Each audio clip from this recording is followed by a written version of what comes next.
Welcome to V3 news. లక్ష్యం సమాజహితం. నేను Ganesh. Bulletin ముందుగా హెడ్లైన్స్ చూద్దాం. కనీస ఆదాయ పథకంపై నమ్మకం పెట్టుకున్న కాంగ్రెస్ పార్టీ అధికారంలోకి వస్తే పక్కాగా అమలు చేస్తామంటున్న రాహుల్ గాంధీ.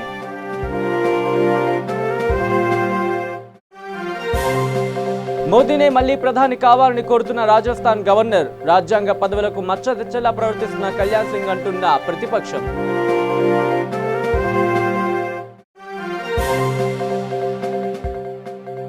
సోమవారంతో ముగిసిన నామినేషన్ పర్వం. నిజామాబాద్ పార్లమెంట్ స్థానానికి నామినేషన్లతో నిరసన తెలిపిన రైతులు.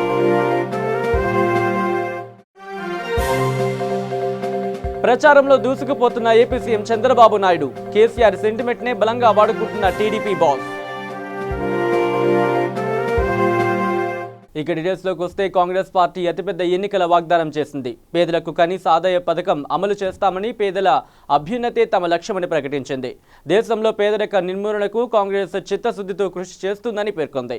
రాబోయే లోక్సభ ఎన్నికల్లో కాంగ్రెస్కు అధికారం ఇస్తే కనీస ఆదాయ పథకం కింద దేశంలోని 20% నిరుపేదలకు ఏటా 72,000 రూపాయలు ఇస్తామని హామీ ఇచ్చింది. కాంగ్రెస్ వర్కింగ్ కమిటీ సమావేశం అనంతరం పార్టీ అధ్యక్షుడు రాహుల్ గాంధీ మీడియాతో మాట్లాడుతూ తాము అధికారంలోకి రాగానే కనీస ఆదాయ పథకం అమలు చేస్తామని అన్నారు.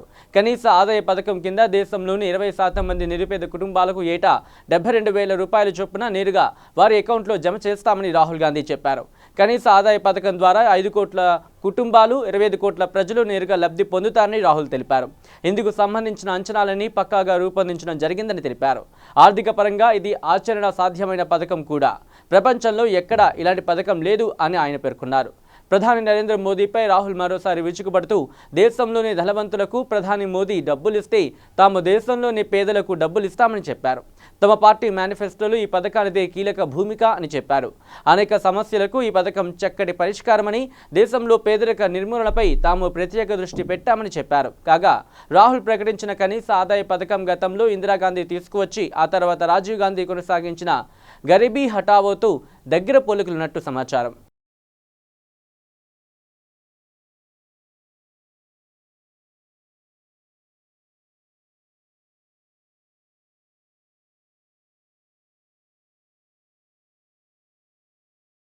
ఇక రాజ్యాంగ పదవుల్లో ఉన్న వ్యక్తులు ఏ రాజకీయ పార్టీకి, నాయకుడికి వత్తాసు పలకరాదని, తటస్థంగానే వ్యవహరించాలన్న నియమ నిబంధనలను ఉల్లంఘించి రాజస్థాన్ గవర్నర్ కళ్యాణ్ సింగ్ సంచలన వ్యాఖ్యలు చేసి వివాదంలో చిక్కుకున్నారు. రాబోయే లోక్సభ ఎన్నికల తర్వాత మళ్లీ మోదీ ప్రధాని అవుతారని, ఆయన ప్రధాని కావడం దేశానికి అనివార్యమని కళ్యాణ్ సింగ్ అన్నారు. అలీగఢ్లో ఈ నెల 23న ఓ కార్యక్రమానికి హాజరైన సందర్భంగా మీడియాతో కళ్యాణ్ సింగ్ మాట్లాడుతూ తామంతా బీజేపీ కార్యకర్తలమని, బీజేపీ విజయం సాధించాలని తాము కోరుకుంటామని చెప్పారు. మళ్లీ మోదీనే ప్రధాని కావాలని, ఇది దేశానికి చాలా ముఖ్యమని కూడా ఆయన వ్యాఖ్యానించారు. ఇందుకు సంబంధించిన వీడియో తాజాగా వైరల్ అవుతోంది. కాగా 87 ఏళ్ల కళ్యాణ్ సింగ్ గతంలో ఉత్తరప్రదేశ్ మాజీ ముఖ్యమంత్రిగా పనిచేశారు. 1992 డిసెంబర్లో బాబ్రీ మసీదు కూల్చివేత సమయంలో ఆయన ప్రభుత్వం యూపీలో అధికారంలో ఉంది. అయితే బాబ్రీ మసీదు కూల్చివేత ఘటన అనంతరం ఆయన ప్రభుత్వం రద్దయింది. ఇక 1999లో బీజేపీని విడిచిపెట్టిన కళ్యాణ్ సింగ్ తిరిగి 2004లో పార్టీలో చేరారు. బీజేపీ 2014లో కేంద్రంలో అధికారంలోకి వచ్చిన తర్వాత ఆయనను రాజస్థాన్ గవర్నర్గా నియమించింది.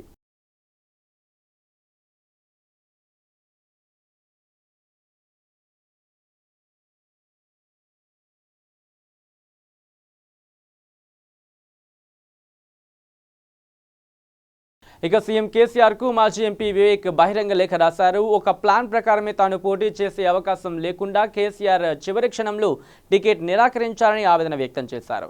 ఇప్పుడు ఆయన ఆట బొమ్మలు కొందరు తనపై తప్పుడు ఆరోపణలు ప్రచారం చేస్తున్నారని మండిపడ్డారు. పార్టీకి వ్యతిరేకంగా పోటీ చేసిన వ్యక్తికి టికెట్ ఇవ్వడాన్ని బట్టే ఎవరు ద్రోహం చేశారో తెలిసిపోయిందని అన్నారు. నా తండ్రి కాక నేను తెలంగాణ సాధనే లక్ష్యంగా రాజీ లేని పోరాటం చేశాం. తెలంగాణ మేలు కోసమే కేసీఆర్ ఆహ్వానిస్తే పార్టీలోకి వచ్చాను. తెలంగాణ కోసం పనిచేయడం, ఎన్ని ఒత్తిళ్లు వచ్చినా లొంగకుండా పోరాడడమే పార్టీకి ద్రోహం చేయడమా? పార్టీ బలహీనంగా ఉన్న చోట పటిష్టం చేయడానికి పనిచేయడమే నేను చేసిన ద్రోహమా? 2014లో టీఆర్ఎస్ 2 ఎంపీలే ఉంటే నేను తోటి ఎంపీలతో కలిసి బిల్లు ఆమోదం కోసం జాతీయ పార్టీలపై ఒత్తిడి తేవడమే నేను చేసిన ద్రోహమా? తెలంగాణ సాధనలో కాకా సేవలకు గుర్తింపుగానే ట్యాంక్ బండిపై విగ్రహం పెట్టారు. టికెట్ హామీ ఇచ్చి కూడా నన్ను పెద్దపల్లికి దూరంగా ఉంచడానికే కేసీఆర్ కొందరు తొత్తులు పనిచేశారు. ప్రభుత్వ సలహాదారుగా ఎలాంటి ప్రయోజనాలు తీసుకోకపోగా ఆ పదవి వల్లే హైదరాబాద్ క్రికెట్ సంఘం అధ్యక్షుడి పదవి పోగొట్టుకోవాల్సి వచ్చింది. ఇదే నేను చేసిన ద్రోహం కావచ్చు. నా ప్రజలకు నన్ను దూరం చేయడానికి చేసిన ఈ ద్రోహం నాకు దిగ్భ్రాంతి కలిగిస్తోంది అని వివేక్ ఆవేదన వ్యక్తం చేశారు. ఉద్యమంలో ఏ పాత్ర లేని వాళ్లకు, కనీసం జై తెలంగాణ అని నినాదం కూడా చేయని వాళ్లకు టికెట్ ఇచ్చారని ఆయన ఆరోపించారు. తెలంగాణ ఉద్యమ ఆకాంక్షలకు విరుద్ధంగా ఉద్యమకారులను పక్కన పెట్టారని, తెలంగాణకు ప్రజలకు వ్యతిరేకంగా పనిచేసిన వాళ్లే ఇప్పుడు పార్టీకి పెద్ద ముఖాలుగా ఉండడం బాధిస్తోందని అన్నారు. ప్రజాస్వామిక తెలంగాణ సాధించాలన్న ఆశయం నెరవేరకపోగా నియంత్రత్వ పోకడలను ప్రజల మీద రుద్దుతున్నారని వివేక్ దుయ్యబట్టారు. ఈ విషయాన్ని జనం త్వరలోనే గుర్తిస్తారని తెలిపారు. రాష్ట్ర వ్యాప్తంగా అభిమానులు, మద్దతుదారులు కోరుతున్నా కూడా సమయం తక్కువగా ఉండడం వల్ల పోటీకి దూరంగా ఉండాలని నిర్ణయించుకున్నారని పేర్కొన్నారు. జీవితాంతం తెలంగాణ ప్రజల మేలు కోసం పనిచేస్తూనే ఉంటానని స్పష్టం చేశారు. కష్టకాలంలో తనకు తోడున్న మద్దతుదారులకు వివేక్ ధన్యవాదాలు తెలిపారు. టీఆర్ఎస్ టికెట్ నిరాకరించడంతో అసంతృప్తితో ప్రభుత్వ సలహాదారు పదవికి రాజీనామా చేసిన వివేక్ ఈ విషయం తెలిసిందే. అయితే పెద్దపల్లి పార్లమెంట్ నుంచి స్వతంత్ర అభ్యర్థిగా బరిలోకి దిగుతారనే ప్రచారం జరిగింది. బీజేపీ టికెట్ ఆఫర్ చేసినా ఆయన ఆసక్తి చూపలేదు. కాంగ్రెస్ ఇప్పటికే మాజీ మంత్రి చంద్రశేఖర్కు టికెట్ ఇవ్వడంతో ఆయన స్వతంత్ర అభ్యర్థిగా పోటీ చేస్తారనే ప్రచారం జరిగింది. అయితే పెద్దపల్లి నుంచి పోటీ చేయలేనని వివేక్ ప్రకటించడం గమనార్హం.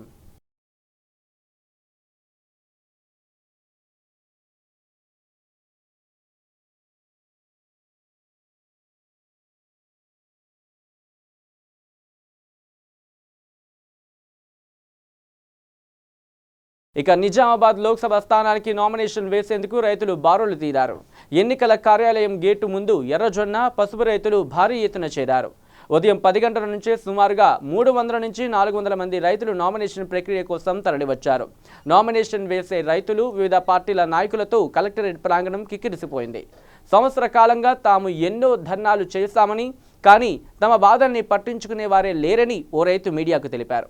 తమ బాధ నేతలకు అర్థం కావాలంటే అధిక మొత్తంలో నామినేషన్లు వేయడమే మార్గమని భావించి ఈ నిర్ణయం తీసుకున్నామని తెలిపారు. ఇప్పటికైనా తమ బాధను అర్థం చేసుకుని పసుపునకు, మొక్కజొన్నకు మద్దతు ధర కల్పించాలని రైతులు కోరుతున్నారు.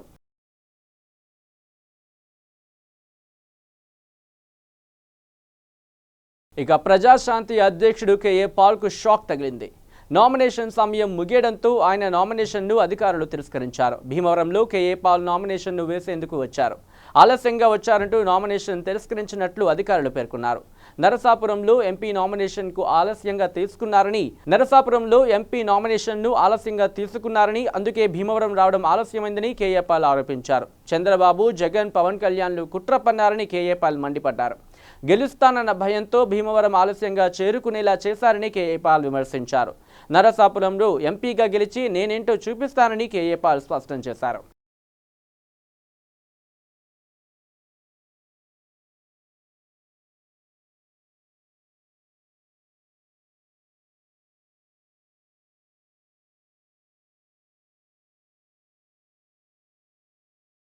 ఇక వైఎస్ఆర్ కాంగ్రెస్ పార్టీ తెలంగాణ ముఖ్యమంత్రి కేసీఆర్ పై ఏపీ సీఎం చంద్రబాబు నాయుడు మరోసారి విమర్శలు గుప్పించారు. వైసీపీకి డిపాజిట్లు కూడా రావద్దని, కేసీఆర్ మీద కసి తీర్చుకోవాలని చంద్రబాబు అన్నారు. ఏపీ పేరు ఎత్తాలంటే భయపడే పరిస్థితి రావాలని చంద్రబాబు స్పష్టం చేశారు. ప్రతి ఎకరాకు నీళ్లిచ్చే బాధ్యత తనదేనని ముఖ్యమంత్రి చంద్రబాబు స్పష్టం చేశారు. గోదావరి నీళ్లు సత్యవేడుకు వస్తున్నాయని, అవసరమైతే రిజర్వాయర్లు నిర్మిస్తామని చంద్రబాబు తెలిపారు. సత్యవేడు రెండో కుప్పం కావాలని, 75,000 మెజారిటీతో గెలిపించాలని చంద్రబాబు పిలుపునిచ్చారు.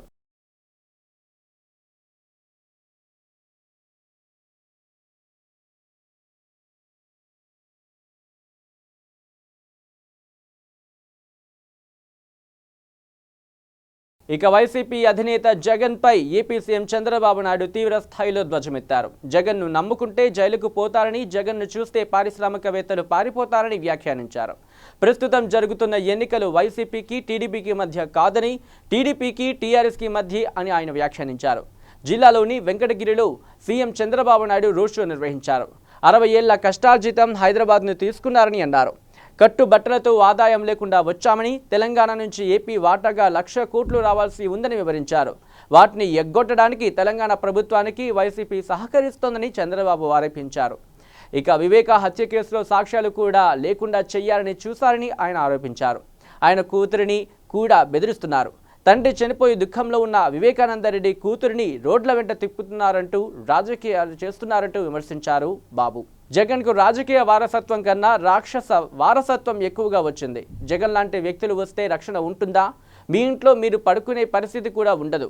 ఆత్మగౌరవాన్ని కాపాడుకుందాం. వచ్చే 5 ఏళ్లలో మీకు అండగా ఉంటా. ఆదాయాన్ని పెంచుతా. తిరుగులేని శక్తిగా మిమ్మల్ని తయారు చేస్తా.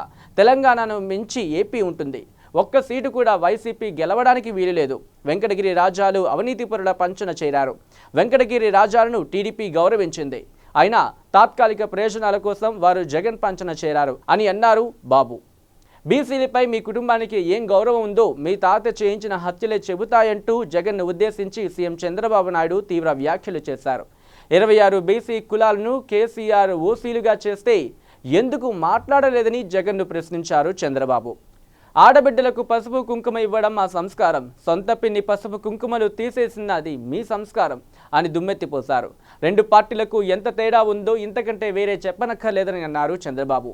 ఏపీ రాజకీయాల గురించి కేసీఆర్తో చర్చలు జరిపే జగన్ ఏపీ గురించి ఆలోచించే చంద్రబాబుపై విమర్శలు చేసేది అని నిప్పులు చెరిగారు చంద్రబాబు.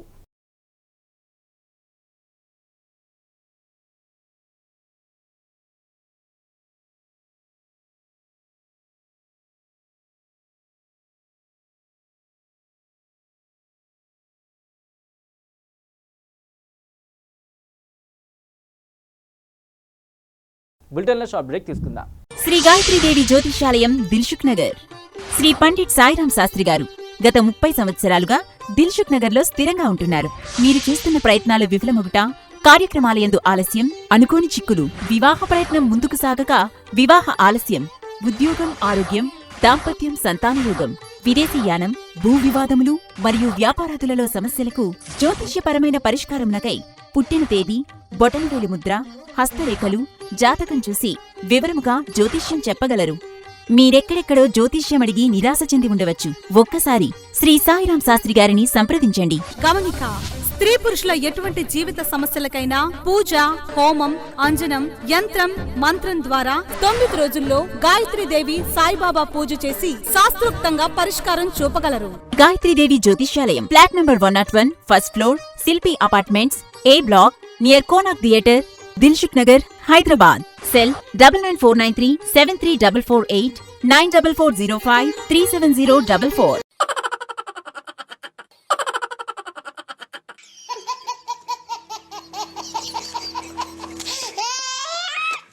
గిలిగిలిగా ప్రతిరోజు ఉదయం 11 గంటలకు, తిరిగి రాత్రి 9:30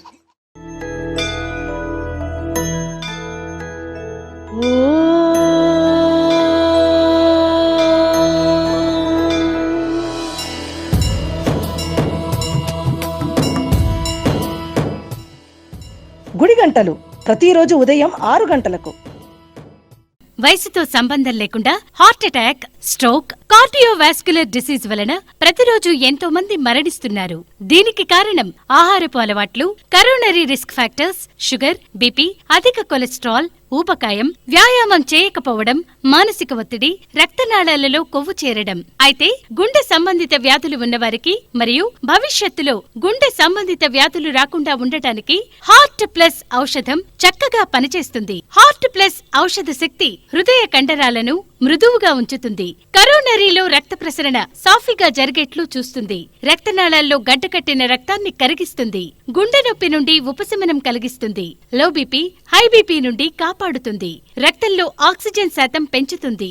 ఇది 100% వనమూలికలతో తయారు చేయబడింది. దీనితో ఎటువంటి దుష్ఫలితాలు ఉండవు. ఇది హృద్రోగులకు దివ్యౌషధం. ఇప్పుడే ఆర్డర్ చేయండి. Cell 8099999242. Welcome back to V3 news. ఇక హిందూపురం వైసీపీ ఎంపీ అభ్యర్థి గోరెంట్ల మాధవ్కు ఊరట లభించింది. మాధవ్ వీఆర్ఎస్ను ఆమోదించాలని ట్రిబ్యునల్ వెలువరించిన తీర్పును హైకోర్టు సమర్థించింది. ఏపీ ప్రభుత్వం స్టే పిటిషన్ను హైకోర్టు నిరాకరించింది. ఆయన నామినేషన్ వేసుకోవచ్చని హైకోర్టు గ్రీన్ సిగ్నల్ ఇచ్చింది. దీంతో గోరెంట్ల మాధవ్ నామినేషన్ దాఖలు చేశారు. నామినేషన్ దాఖలుకు నేడే చివరి రోజు కావడంతో గోరెంట్ల మాధవ్ నామినేషన్పై పలు సందేహాలు వ్యక్తమయ్యాయి. హైకోర్టు తీర్పు సకాలంలో రావడంతో మాధవ్ నామినేషన్ ప్రక్రియ సజావుగా ముగిసింది. ట్రిబ్యునల్ తీర్పుపై ఏపీ హైకోర్టులో ప్రభుత్వం పిటిషన్ వేసింది. స్టే విధించాలని కోరింది. అయితే హైకోర్టు మాత్రం ఏపీ ప్రభుత్వ అభ్యర్థనను తోసిపుచ్చింది. ఇక మేడ్చల్ జిల్లా కుబ్దుల్లాపూర్ గాజుల రామారంలో విన్ ఫంక్షన్ హాల్లో మల్కాజ్గిరి పార్లమెంట్ అభ్యర్థి రేవంత్ రెడ్డి కార్యకర్తను ఉద్దేశించి మాట్లాడారు. ఈ కార్యక్రమంలో మాజీ ఎమ్మెల్యే కూన శ్రీశైలం గౌడ్ మరియు మాజీ మున్సిపల్ చైర్మన్ లక్ష్మారెడ్డి అలాగే ముఖ్య నాయకులు కార్యకర్తలు పెద్ద ఎత్తున ఈ సభకు హాజరయ్యారు.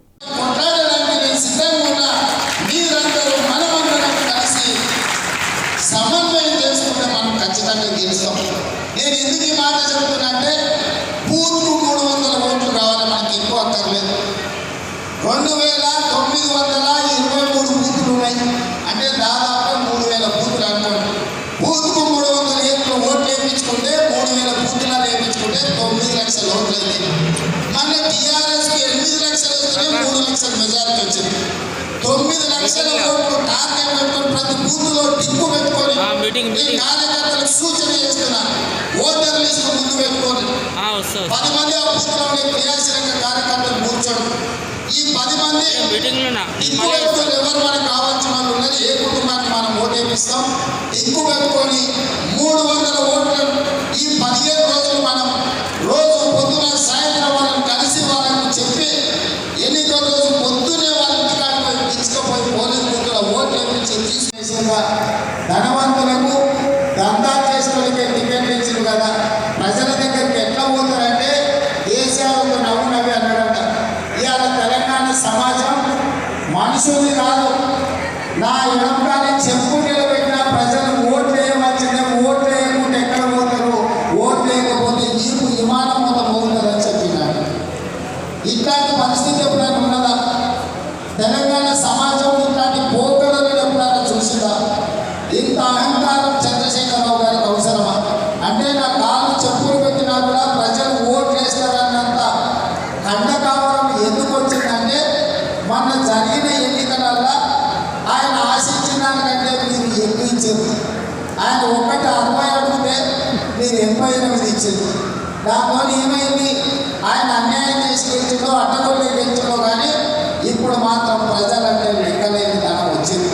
ఈ లెక్కలేని ధనంతోనే ప్రశ్నించే గొంతు ఉంటుందని అలా కంకణం కట్టుకున్నాడు. ఆయన గెలిస్తే గెలిచాడు, ఇతర పార్టీలో ఉన్న వాళ్ళని కూడా గెలిచిన వాళ్ళని ఆయన పార్టీలకు తీసుకున్నాడు. అరాజ్ పార్టీ పోతే 100, 101, 102 అని ఎట్లయితే వాడతారో ఇవాళ రోజు పేపర్లో టీఆర్ఎస్లో 100 మంది, 101 ఇట్లా పెద్ద పెద్ద హెడ్లైన్ పెట్టి రాస్తున్నారు. ఓ పార్టీ మిత్రుడు 100 అని రాసింది, కాంగ్రెస్లో మిగిలేదు 5 అని రాసింది. నాకు మంచిగా అనిపించింది అది. ఇక మేడ్చల్ జిల్లా నియోజకవర్గంలోని సుభాష్ నగర్ డివిజన్ ప్రెసిడెంట్ రాజేందర్ రెడ్డి ఆధ్వర్యంలో మల్కాజ్గిరి టీఆర్ఎస్ పార్టీ ఎంపీ అభ్యర్థి మరి రాజశేఖర్ రెడ్డి నామినేషన్కు మద్దతుగా కలెక్టర్ కార్యాలయం వరకు కార్యకర్తలతో భారీ ర్యాలీ నిర్వహించడం జరిగింది. వార్డు మెంబర్లు, సీనియర్ నాయకులు, కార్యకర్తలు ఈ కార్యక్రమంలో పాల్గొన్నారు.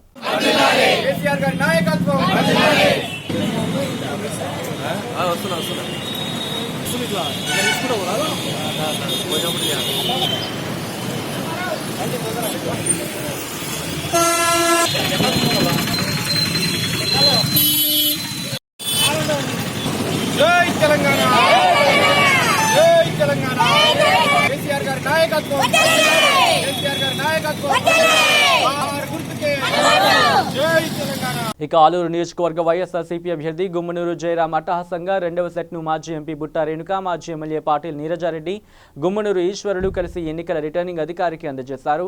ఈ సందర్భంగా ఆయన మీడియాతో మాట్లాడుతూ రాష్ట్రం అభివృద్ధి జరగాలంటే జగనన్న రాజ్యం రావాలని, అది నిరుపేదలకు పక్కా గృహాలు మంజూరు చేస్తామని, నవరత్న పథకాలు ప్రతి నిరుపేద కుటుంబానికి సంజీవనగా ఉపయోగపడుతుందని, 2019 ఎలక్షన్ ఎన్నికలలో వైఎస్ఆర్సీపీలు బీసీలకు 41 మందికి అసెంబ్లీ సీట్లు ఇవ్వడం జరిగిందని, ఇది బీసీల పార్టీ అని, ఇంతమంది ప్రజాదరణ ఉన్నందుకు వారికి జీవితాంతం రుణపడి ఉంటానని, అనంతరం మాజీ ఎంపీ బుట్టా రేణుక మాట్లాడుతూ, నేను గత సంవత్సరం నుంచి టీడీపీ పార్టీలోకి వెళ్లడం జరిగిందని, నాకు ఆ పార్టీ చాలా అన్యాయం చేసిందని, జగన్ మాట మీద నిలబెట్టుకుంటానని, కానీ సీఎం చంద్రబాబు నాయుడు మాట నిలబెట్టుకునే వ్యక్తి కాదని, నేను రాజన్న వైఎస్ఆర్సీపీలో ఎదిగి నందున తిరిగి చేరుకున్నారని వారు చెప్పారు. ఈ కార్యక్రమంలో కార్యకర్తలు, అభిమానులు జనసేన మీద కదిలి వచ్చి ఆయనకు మద్దతు పలికారు. ప్రజా ఆదరణ ఉన్న వ్యక్తిగా జయరాం అన్న ఈరోజు అందరికీ కూడా తెలిసిందే. అది ఈరోజు నిరూపణ కూడా అయ్యింది. సో మంచి పనులకు, మంచితనానికి ఆదర్శంగా ఏదైతే వైఎస్ఆర్సీపీ పార్టీ ఉందో ఆ పార్టీలో ఎంతో ఆ పార్టీని నమ్ముకొని ఆ పార్టీకి ఉన్న జయరాం అన్న ఈరోజు ఒక పెద్ద ర్యాలీతోనే కాకుండా ఇదే కైండ్ ఆఫ్ ఘన విజయంతో కూడా మళ్ళీ ఆలూరు నియోజక ప్రజలకి సేవను అందిస్తాడని ఈరోజు చాలా కాన్ఫిడెంట్గా నేను చెప్పగలుగుతాను. మరి వైఎస్ఆర్సీపీ పార్టీ గురించి ప్రజలకి ఈ 5 సంవత్సరాల్లో బాగా తెలుసుకున్నారు. ఒకసారి తప్పు అయింది, మరి తప్పు కాకుండా మరి ఈసారి జగనన్నను సీఎం చేసి ఆంధ్రప్రదేశ్లో ఒక మంచి ముఖ్యమంత్రిని ఎన్నుకుంటారు. ప్రజా సేవ చేసే ఒక మంచి ముఖ్యమంత్రిని ఎన్నుకుంటారు. మాట మీద నిలబడే ఒక వ్యక్తిని ఎన్నుకుంటారని ఆశిస్తున్నాను. ఆ బలం కూడా కనిపిస్తుంది. మరి అటువంటి మనిషి, అటువంటి వ్యక్తి మనకి కావాలి. మరి రాజశేఖర రెడ్డి గారి పరిపాలన, ఇప్పుడున్న సీఎం చంద్రబాబు నాయుడు గారి పరిపాలన చూసుకుంటే ఈయన వ్యక్తిగత స్వార్థాల కోసం లాస్ట్ మినిట్లో ఈ 4.5 సంవత్సరాలలో ఏది చేయకుండా లాస్ట్ మినిట్లో అన్ని స్కీమ్స్ని తీసుకువచ్చి నేనే చేస్తున్నాను అని ప్రజలకు చూపించుకుంటున్నాడు.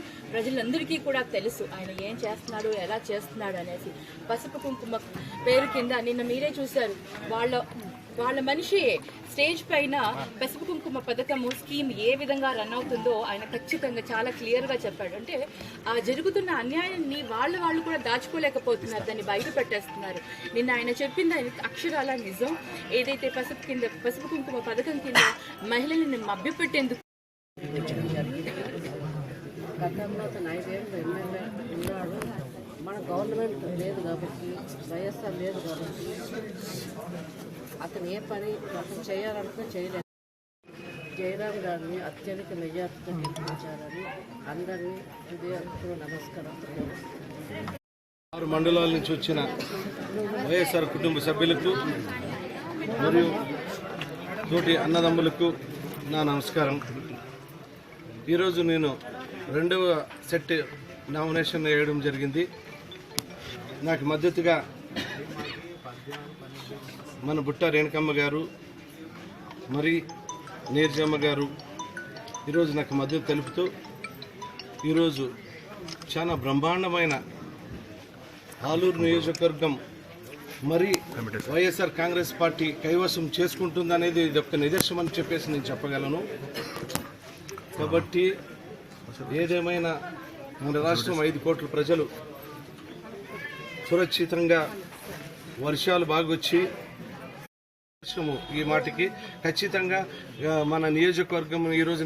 ఇక కామారెడ్డి పొట్టి శ్రీరాములు విగ్రహం వద్ద మురికి కాలువలో వ్యక్తి అనుమానాస్పద స్థితిలో మృతి చెందాడు. పోలీసులు ఆరా తీయగా కామారెడ్డి మండలం ఇందిరానగర్కు చెందిన సాయిలుగా గుర్తించారు. మద్యం మత్తులో గట్టుపై పడుకుని కాలువలో పడి మృతి చెంది ఉంటాడని పోలీసులు భావిస్తున్నారు. కేసు నమోదు చేసుకున్న పోలీసులు దర్యాప్తు చేస్తున్నారు.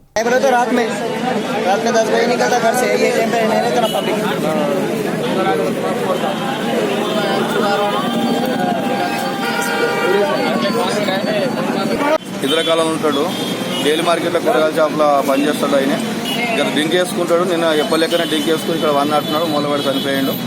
లగ్గం పోయారట 3 రోజులే, ఎవరు లేరు. ఆయన ముదిరాజు, మా కులపాయనే. మాకు తెలియగానే నేను వచ్చి ఇక్కడ చూసిన వాళ్ళు ఎవరు లేరు. వాళ్ళ ఇంట్లోకి ఇన్ఫార్మ్ చేస్తున్నాం. ఇప్పుడు ప్రస్తుతానికి సాయి ఆయన పేరు ఉంటాడు. వాళ్ళు రాజకీయాలు ఉంటారు. తాడు ఫోన్ చేస్తే వచ్చి చూస్తున్నాడు. ఇక సెక్యులర్ పార్టీల గెలుపు కోసం ప్రచారానికి ఎక్కడికైనా తాను వెళ్తానని జేడీఎస్ అధినేత మాజీ ప్రధాని దేవగౌడ తెలిపారు. ఆంధ్రప్రదేశ్ ముఖ్యమంత్రి చంద్రబాబు తనను ఆహ్వానించాలని, తప్పనిసరిగా ఏపీలో ఎన్నికల ప్రచారానికి వెళ్తానని చెప్పారు. కర్ణాటకలోని తుంకూరు లోక్సభ నియోజకవర్గానికి సోమవారం నాడు దేవగౌడ నామినేషన్ వేశారు. అనంతరం ఆయన మీడియాతో మాట్లాడుతూ జేడీఎస్కు కర్ణాటక అసెంబ్లీ ఎన్నికల్లో 37 సీట్లు వచ్చినా కాంగ్రెస్ పార్టీ తమకు ముఖ్యమంత్రి సీటు ఇచ్చిందని, రాహుల్ గాంధీ, సోనియా గాంధీ మద్దతుతో తాము కర్ణాటకలో ప్రభుత్వం ఏర్పాటు చేశామని చెప్పారు. కాంగ్రెస్ జేడీఎస్ కూటమి తరపున రాష్ట్రంలోని అన్ని చోట్ల తాను ఎన్నికల ప్రచారం చేస్తానని చెప్పారు. అలాగే ఆంధ్రాకు కూడా వెళ్తానని తెలిపారు. ముఖ్యమంత్రి చంద్రబాబు నాయుడు తనను ఆహ్వానించారని చెప్పారు. మావి సెక్యులర్ పార్టీలు, ఎక్కడ నా అవసరం ఉందో అక్కడకు తప్పనిసరిగా వెళ్లి ప్రచారం చేస్తాను అని దేవగౌడ ప్రకటించారు.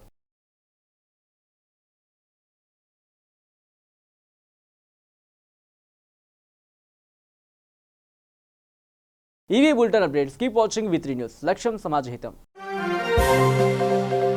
కనీస ఆదాయ పథకంపై నమ్మకం పెట్టుకున్న కాంగ్రెస్ పార్టీ అధికారంలోకి వస్తే పక్కాగా అమలు చేస్తామంటున్న రాహుల్ గాంధీ.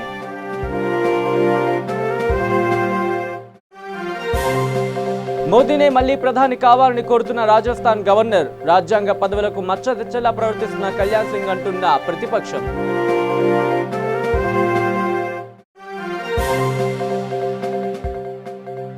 సోమవారంతో ముగిసిన నామినేషన్ పర్వం. నిజామాబాద్ పార్లమెంట్ స్థానానికి నామినేషన్లతో నిరసన తెలిపిన రైతులు.